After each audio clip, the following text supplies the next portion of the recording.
From here on, nothing goes down unless I'm involved. No blackjack, no dope deals, no nothing.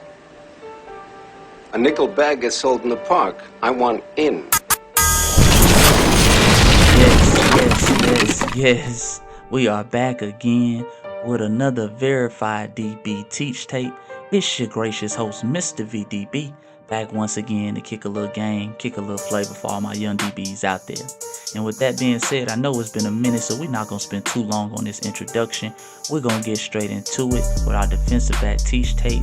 Today, highlighting the great Jabbar Muhammad, one of the top-rated cornerbacks, plays for the Washington Huskies, wears that infamous number 1. And I told y'all, when somebody wears that number 1, they numero uno, they the head honcho, they the top dog out there at cornerback. We used to fight in my day for who was going to wear those single digits, but especially that infamous number 1. So shout out to Jabbar Muhammad. And again, I'm just here to give a little game, guys, based off my Division 1 experience. Always say, never let what I say supersede what your coach say, because obviously he's the one that's gonna have to put you on the field or take you off the field. So you always want to do what your coaches say, but I'm just trying to give you a little nuance in your game. Maybe I'm giving you a little something that your coach might not know, or your coach might didn't tell you, or he doesn't know how to break it down like I know how to break it down. So I'm just here to help, try to elevate all the young DBs out there. But with that being said, man, let's get into the defensive back teach tape, Jabbar Muhammad. So number 1, guys, coming into the snap, I always tell you guys, understand positions of power. Understand your position of power. That's the number 1 thing that should be on your mind when you come to the line. And that's if I'm lined up inside leverage. Am I lined up outside leverage? Am I lined up head up? On this play, it appears Jabbar Muhammad is lined up head up on this play. He's going to play him mono on him mono. He's going to mirror him. And the reason why he's probably lined up head up is probably because he's been coached to do that. But usually the coach doesn't want to give him an easy release either way. You don't want to you don't want to give him an easy release, whether to the inside because you're outside leverage or to the outside because you're inside leverage, guys. Also, it could be to disguise coverages. Sometimes you have receivers who are very smart at the line. They say, okay, he's lined up inside leverage. He must not have any inside help. Okay, he's lined up outside leverage. He must have inside help. Okay, so these are certain things to think about coming to the line. So he's head up on this play. He's going to try to mirror him. So let's get into it. So great job of Jabbar Muhammad inching back on this play. Great job. Slow inch back, staying patient and staying square. Okay, staying patient and staying square. Let me say it again. Stay patient and stay square. Okay, some of you guys, when you're up in the press position, you get antsy at the line. You get jittery. You wanna just strike off. You wanna just run into this receiver's chest with your hands. Be patient. Let him come to you. That's the beautiful thing about defensive back. He has to come into our territory. Okay, he has to come into our neighborhood, our zone, our community. Okay, he has to come to us. Let's just be patient and get him right where we want him. So great job, inch back and staying square. Now I love this because he stays square at the line and he didn't prematurely open up the gate. He had power on that jam. Your jam has more power. Your strength has more power when you're sort of square. Now he's a little bit open, but he's maintaining his square position. And he put that arm on him before he could break his cushion. So he has a fully extended jam, fully extended stab on that jam. Okay? And look at the receiver's reaction. He's in a battle right now. He's in a boxing match right now. All right? Because he has power. He has power. And notice he didn't have to turn around. He didn't have to flip up. He didn't have to cross over his legs or anything like that. He still got a solid base at the time him making this jam. Still has a solid base. Okay, so now we got a good press on him. He's still in good position after the press. He's still over top. He's in excellent position. Because he stayed square, his head was still turned around to the ball, guys. And now it's just about making a play. And before you make the play, you always have to secure the tackle with the left hand or the off hand, or either hand you choose, and make a play with the other hand. So he secures the tackle with the left hand. Okay, makes a play on the ball with the right hand. Boom. Great job. Great job by Jabbar Muhammad, but that started with his footwork on the line. I tell guys all the time this, young DBs, you jam with your feet first, your hands second. Your feet come first, your hand comes second, meaning your feet. If your feet are sloppy at the line, you're going to be horrible at press. If your feet are excellent at the line, you're staying square, you're staying balanced, you're staying patient, you're staying under control, you're going to be excellent in press man. So keep that in mind. All right, here we go again. Jabbar Muhammad versus the University of Oregon. We already know they have explosive athletes, so you got to be technique sound when you're playing the University of Oregon. Okay, he looks to me to be head up on the receiver. That's his positions of power. Probably trying to disguise a coverage or just mirror him, not give him a two-way release or any advantage on his release. So with that being said, let's go ahead and see what happens. Okay, so great job working the inch back technique, but this is what I talk about, guys. This is what I mean. He didn't do this last play. Prematurely opening up the gate. Prematurely opening up the gate. And I know what a lot of you are thinking, Mr. VD, because a lot of young DBs do this. I did this going into college. I was notorious for doing this. It took me a long time to stop doing this because this is something most times we've been doing this since Pee Wee ball. And that is prematurely opening up the gate and beginning to run before before the receiver even gets into his route yet. Okay? One thing that can help with that, guys, because a lot of young DBs tell me, they say, Mr. VDB, listen, man, I open up the gate. I try to turn and run because I'm afraid this receiver who's fast, who's quick, he's going to run past me if I don't hurry up and get going. Okay? One thing you can do in this situation is what I like to call a fake jam. Fake jams keep your cushion. Fake jams keep you under balance. And what I mean by that is this. I'm going to insert a clip of Patrick Surtain, me breaking down his fake jam. Because fake jams show your release. Okay? Most of you guys, you're too antsy at the line because this guy hasn't really shown his release yet. So you're anticipating it. And while you're anticipating that release, while he's doing all this stuttering, you start to open up. You start to open up. And it puts you at a disadvantage. So let me insert that clip right here. Great job right here. This is something we don't talk about enough. And I want more young DBs to start utilizing. This is what I like to call the fake jam. The fake jam is meant in order for receivers to show their release. Guys, when you get at the elite level, some of you going to be playing college football, some of you in college football now. When you go against these elite receivers, these quick twitch receivers at the line who are very good at releasing. They know how to dance. They know how to wiggle at the line. They're very hard to keep up with, and they beat you at the line. The Jerry Judys, the Jalen Waddles, these just quick twitch guys. One thing you want to show them is the hand. Show them the fake jam. What the fake jam does is it forces them to show their release early. Receivers are taught, guys, whenever they see a DB's hand, to swipe it, to swim it, to go ahead and get into your release. Never let that hand touch you. So one way you counter this is you show them a fake jam. This jam is not meant to put hands on the receiver. It's meant to show the release.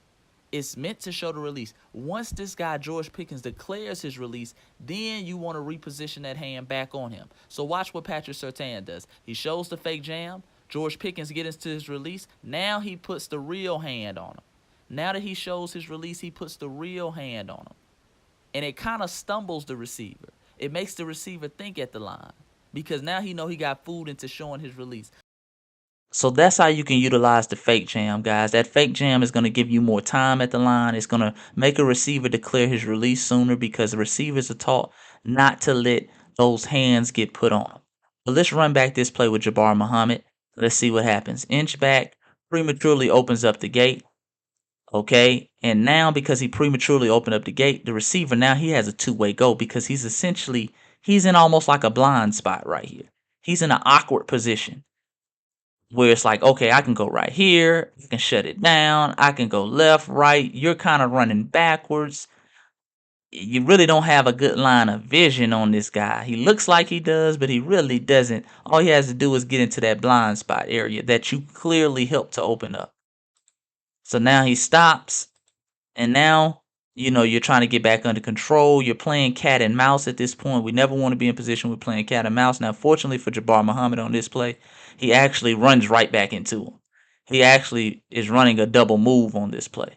So the double move right back into him. Now, he does a great job of getting to the hip, which I like when young DBs get to that hip, and turning outside back in. So when you're getting to the hips on these fade balls, I always tell you guys on the fade, you want to turn outside back in because we want to check for that back shoulder first. And then we want to work our way back in. And the reason why we want to do that is because when we check for that back shoulder first, that's the most dangerous ball because he can almost box us out to that back shoulder pass. If he's throwing a deep fade ball towards the inside, we're already on the inside of this receiver. So we would be more advantageous to catch that pass than the receiver would be. So great job getting to the hip. I also want your hands to be down. I'm nitpicking at this point because I want you guys to be great. Put your hands down a little bit because sometimes receivers will start flailing their arms and acting like you're really holding them when you're really not. Okay, so if we want to pull, if we want to do a little tugging, we want to do a little finessing, keep your arms low, guys. Okay, tug at his hip. We used to call it tucking in the jersey. Grab him right here by the jersey at the hip. Most times referees, 9 times out of 10, not going to call that because 9 times out of 10, they're not going to see that. Okay, they're looking up high. Okay, so turns outside in. It's away with a little tug, but nonetheless incomplete. Great job of getting to the hip. Great job of turning outside in. But again, I don't want you guys to be in that position where you're prematurely opening up that gate. Because it just, like I say, it puts you in an awkward position, and you're going to see that later on as well. It starts at the line. It starts with your feet when they're in press man. Okay, so here we have Jabbar Muhammad versus the University of Stanford. Again, understand the position of power. He looks to be pretty much head up on this receiver. And also, another side note, when I say understand positions of power, guys, understand the position of the power of your opponent. Know thy enemy like you know thyself. So when I say positions of a power receiver, one thing I noticed off rip just from watching this film is he's lined up inside the numbers. Okay, and when I see a receiver lined up inside the numbers, many times I'm thinking the most dangerous route for me is going to be the fade ball because he's already close to my help. He's already close to my help right here. So inside routes is going to be tough. He's going to have to get it in between me and the backers. Okay, in the backers. But the fade ball, he's leaving himself more room for this fade ball. So inside the numbers, my antennas go up, especially on the near hash. They're near hash and he's inside the numbers. Okay. So he's really trying to give himself room for this sideline. Okay. So understand that positions of power. Okay. Now, Jabbar Muhammad working up the inch back, and I can already tell he's getting ready to open up the gate. He's kind of angling towards it right now. Okay. So this is what I mean. Opening up the gate. You gotta stop opening up the gate, guys. Make him push the gate open. Okay. Give me one shuffle. Shuffle into this receiver. Stay square and shuffle into this receiver and make him push you. Make him push through you. Because that's naturally going to put you in better position for the second move that I always talk about, and that's getting to the hip. If he shuffles to this receiver and the receiver has to push him away or push him up off of him, he's automatically going to be on the hip. You're already in that zone. Okay? It's like it's equivalent. I don't know. Some of you guys might be in high school. A lot of you guys are in high school. You start driving, anything like that. But one thing, once you learn, when you get out on the highway, you behind these big trucks, you should learn that they have a draft. They have a pull behind them. If you get too close to a big truck, it almost sucks you in. Where you don't even have to press the gas of the car. The car just go because it's flow behind that draft of the truck. You want to be in his draft. That's how close you want to be up on him. You want to make him push you. You want to be in his space. Because when you're in his space, your body will naturally flow where his body is going. Okay? He'll have to tell you before you even go what direction he's going in. Because you'll feel him pushing. You'll feel him pulling. You'll feel his body slowing down because you're on his body. When you're right here, you're mimicking. You're trying to play cat and mouse, and you're always going to be late on cat and mouse because you're reacting. He knows where he's going. You don't. So he opens up the gate. Okay. Now, I do like that he gets to the hip. But he's allowed the receiver to set his own path. He's allowed him to set his own course. Okay. He's allowed him to do that. But I do like that he's gotten to the hip. Now that you got to the hip, guys, we got to have some in-game recognition. Receiver's been looking back at the ball for a couple yards now. You got to get your head around. Outside in. He gets his head around too late. And by this time, he kind of panics. He sees the ball's right there. He's got both hands on him. And he gets a flag. But again, it starts at the line. Remember, we play press man with our feet first, hands second. So because he inched back, I want you to peep something as well again. Right where he opens up the gate is right where he runs, guys. Now imagine if he's square right now. Imagine he's square right now. If he's square right now, this guy's going to have to release even wider. And that's what we want. This game is a game of inches, guys. It might seem like little things. That might seem like a little things, but he's got to widen his release. Okay? Right where he opens up the gate is right where he runs. He runs right in that area. Okay? Now that he's on the hip, he does a great job of getting to the hip, but now let's get our head around. Outside in.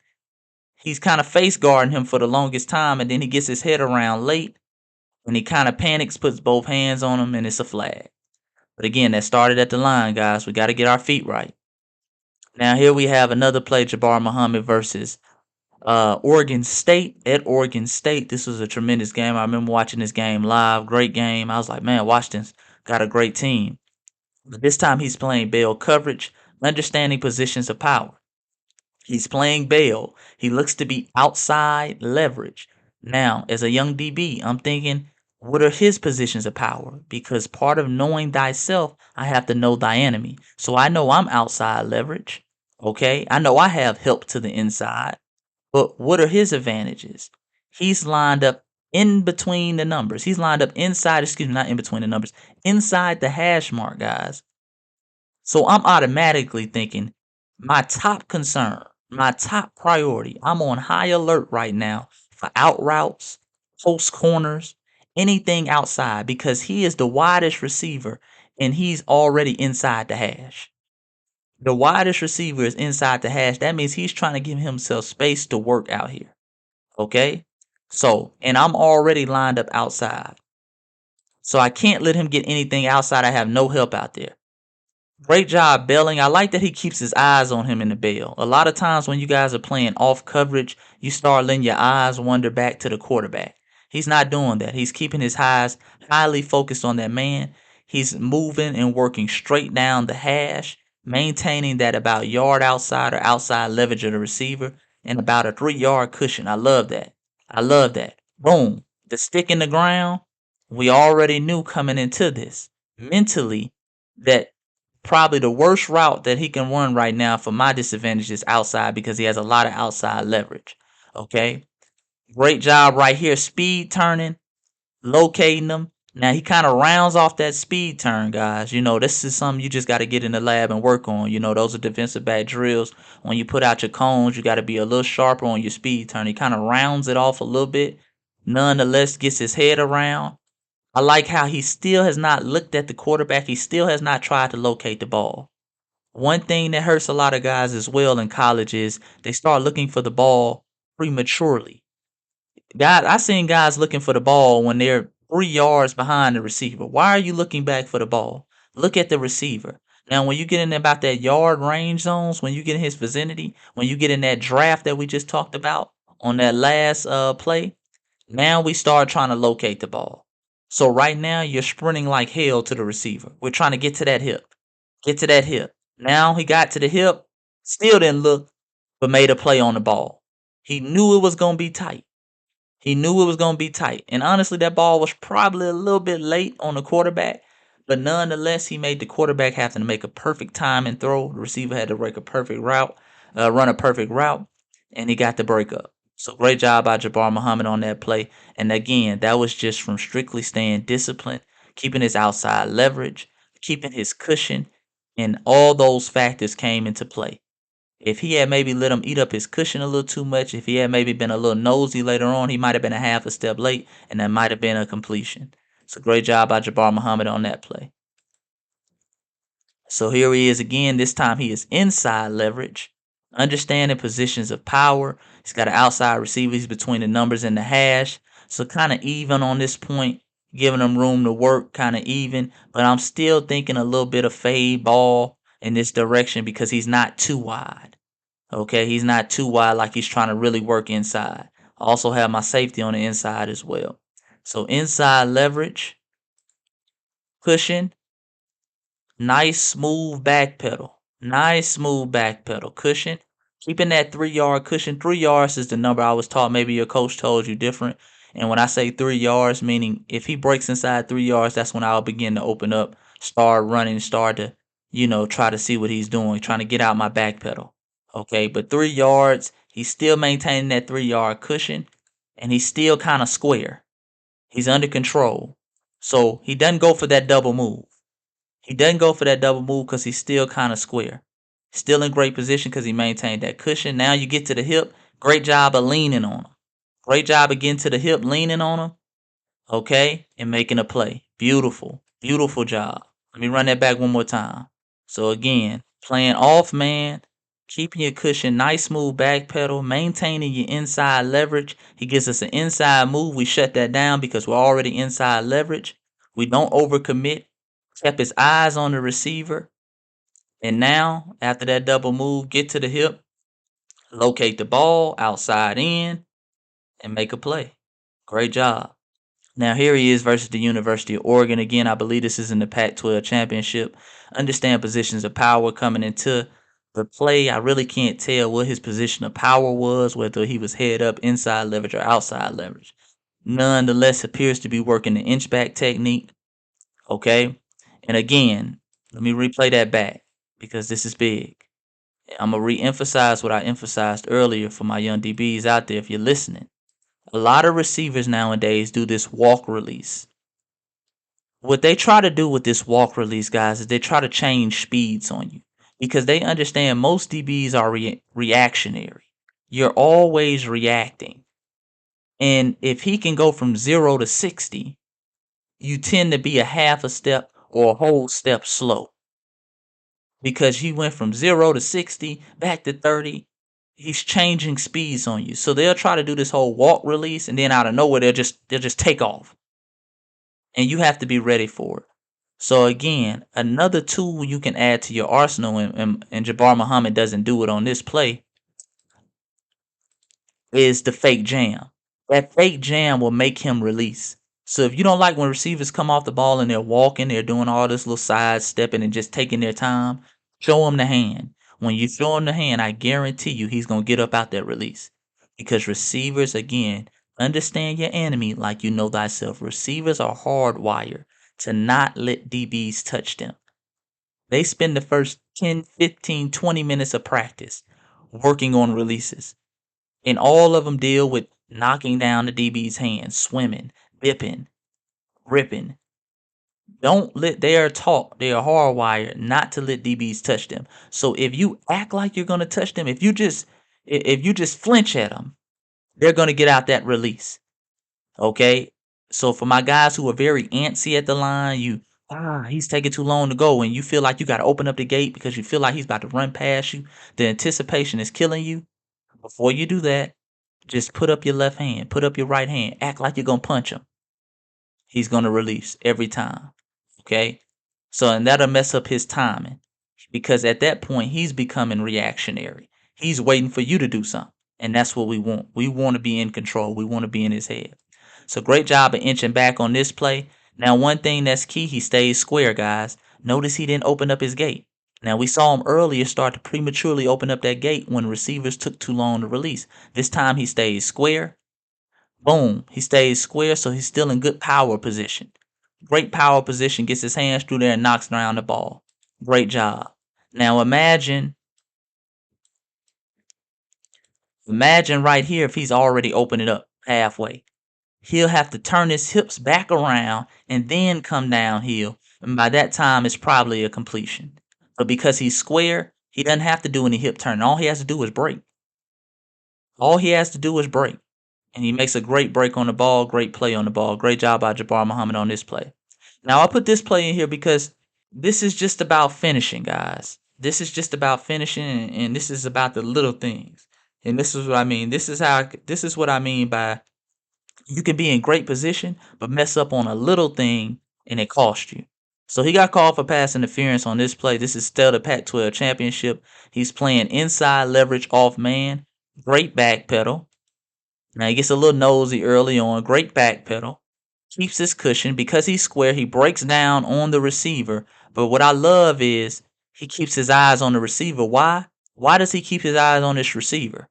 Most guys, as soon as they see him declare that slant, they looking at the quarterback. They trying to jump it. He keeps his eyes on this receiver because he's not in the draft zone, guys. He's not within a yard of this receiver. Okay? There's no need of you looking at the quarterback right now. No need of you looking at the quarterback. So he keeps his eyes on this receiver, and because of that, he's all over this double move. He's all over this sluggo. Okay? He's still square, and this receiver is thinking right now, damn. Trust me, he's thinking, damn, he did not go for that at all. So now he knows he has to step into your zone. But one thing he does is he bails him out a little bit, guys. I want him to shuffle. Shuffle in his vicinity. He's already declared this is a sluggo. We know this already. He's running the route. Don't open up the gate. Look at him prematurely open up the gate. You can't prematurely open up the gate, guys. If he shuffles to him and hits him square and just has the receiver run into him, he doesn't even have this path. He doesn't even have this angle. Nonetheless, because things happen, he opened up the gate slightly, but he's still in good position. He still's on the hip. But right now on this play, you got to keep both hands off of him, guys. Keep both hands off of him. What I want you to do on this play, you've checked to see what angle the ball is coming on. That ball is coming inside. Let's go ahead, take our hands off of him, flip our head around, and lean on him. We want to box him out. Okay? We want to box him out. Let's not keep your hands on him. Because, I mean, this ball, and it really still shouldn't have been a flag because it was uncatchable. But this is from the back angle, guys.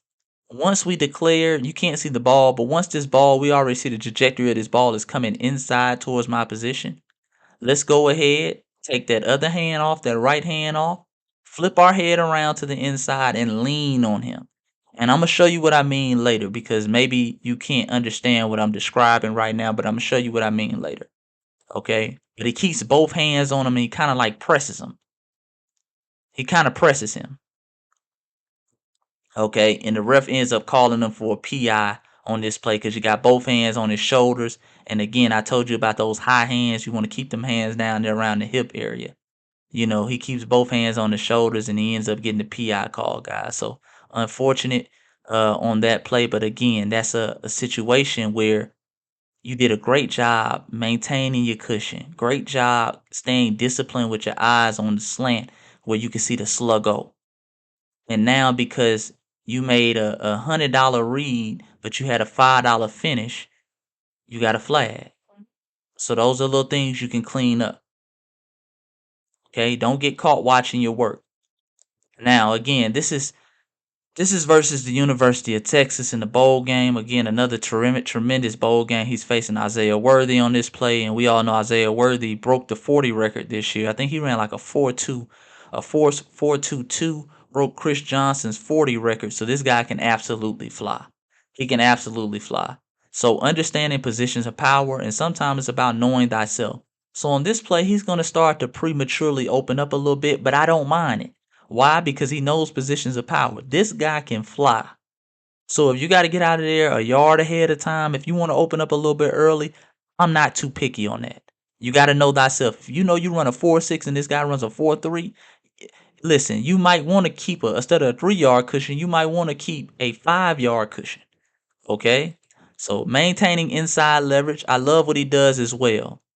Let me play that back because a lot of guys miss the little details. Okay, so Isaiah Worthy, he's coming off. He's inside the numbers, guys. And I told you when these guys are inside the numbers, he's the widest receiver. I'm thinking fade. I'm thinking an outside route. I'm thinking something to the outside. He's trying to give himself space and opportunity. But I want you to notice the subtle weave by Isaiah Worthy. He started off inside the numbers, but now he's weaving outside the numbers. Okay? He's weaving to the outside of the numbers. And Jabbar Muhammad picks up on that.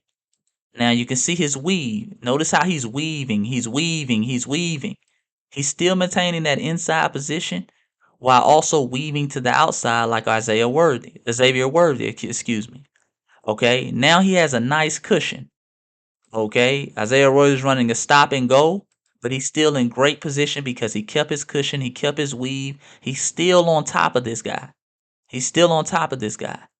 Now, this is what I mean by leaning on him and putting your back on him. He checks outside in first. He checks outside in. Let's replay that so you guys can see what I'm talking about. Boom, right there. He checks outside. He's making sure the back shoulder is not in play. He's making sure this pass is not back shoulder. Once he's determined it's not back shoulder, he's in great position. This is what I mean by flipping your head and leaning on the receiver. He's going to start to box Isaiah Worthy out. Now he flips his head. Oh, that's beautiful. That's beautiful. His DB coach got a raise after that. Trust me. That's beautiful. That's textbook. That's how they coach it up. Okay? Flips his head back to the inside, and now Isaiah Worthy is the DB. Okay? Honestly, he should have got a pass interference on offense on this play. He boxed him out. He's using his body as to block him off, and now Isaiah Worthy's end up holding him. And this is when you got to get up and talk to the ref. Come on, Mr. Referee. He taking food off my table. That's my interception. I earned that. Isaiah Worthy is holding him. That is textbook. That's what you call being strapped. That's what you call being strapped where that guy got to interfere with you. Great job by Jabbar Muhammad on that play. Flip and squeeze. Flip and squeeze. That's what I mean. But all these things, guys, let me play that back one more time. That was so beautiful. All these things, they happen. This is 3 seconds. This is 3-4 seconds. So this is why repetition is important, guys. When you rep this outside, you have to rep this, okay? He noticed the weaving outside, so he weaves, maintains his cushion, doesn't go for the double move because he had eye discipline. Checks real quick for the back shoulder. It's not back shoulder. Let me cut him off and box him out. Flip my head back to the inside. And now try to make a play, but I got interfered with. Beautiful on that play. Now, this is a play national championship versus the University of Michigan. He's covering this motion guy, and he's kind of playing like a catch man, but he really doesn't catch him. But he's very flat-footed. This is Jabbar Muhammad right here. He's very flat-footed, okay? And I like this play because, again, this is something, football is mental. This DB stuff is mental, okay? This guy is motioning inside the numbers. He was wide at first. Now he's inside the numbers. So what I'm thinking, I understand that he has inside help. This linebacker is inside help. He's not covering anybody. So I'd rather be a step late on the inside route, but I cannot let him beat me back to the outside in man-to-man coverage. So he stands flat-footed, catches him, very patient. And as you can see, he starts to shuffle a little bit to the outside because he anticipates that outside route, stays square. And now you got a beautiful angle on the ball. Make a play. Great job by Jabbar Muhammad on that play. But again, guys, this stuff comes fast. It comes fast. Great job by Jabbar Muhammad on that play, making the play. Understand positions of power. My receiver who was outside, he was wide. He came inside the numbers. Now I'm thinking an outside route. I already have help to the inside. So even if I'm a step late on the inside, I still have help from my linebacker. And my main, I'm on high alert right now from the outside route. That's the most dangerous route to me. So I'm going to shade him a little to the outside, stay square, stay patient, and explode to the ball. Great job by Jabbar Muhammad. Well, family, I put this play on here. Most times, this is actually a tackle play. I love this play because he broke down under control and he made the tackle, maintaining his outside leverage. And something's pivotal that I want to show you on this play. So again, this is run play, University of Michigan. Jabbar Muhammad on the outside, of course, he's the outside man. His job is to force everything back in. You cannot let anybody get to the outside as the cornerback. But I want you to notice how he breaks down moving forward. He's breaking down and eating up space. He didn't wait right here, patting his feet in the same area, which a lot of young DBs do. They kind of wait on the running back. He's breaking down but moving forward, and explode. Beautiful play. That's a little subtle difference in college that you don't have in high school. Most high school DBs, as he's running, you'll be waiting for him out here. You'll be kind of patting your feet, waiting for him.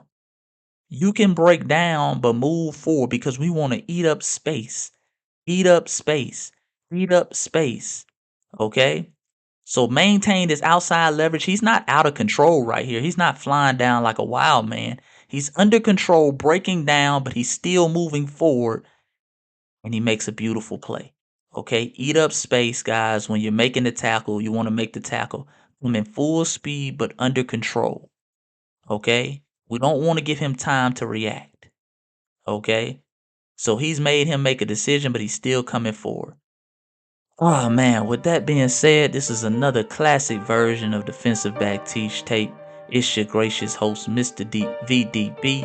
I hope you guys enjoyed that breakdown. Please, please, please like the video, guys.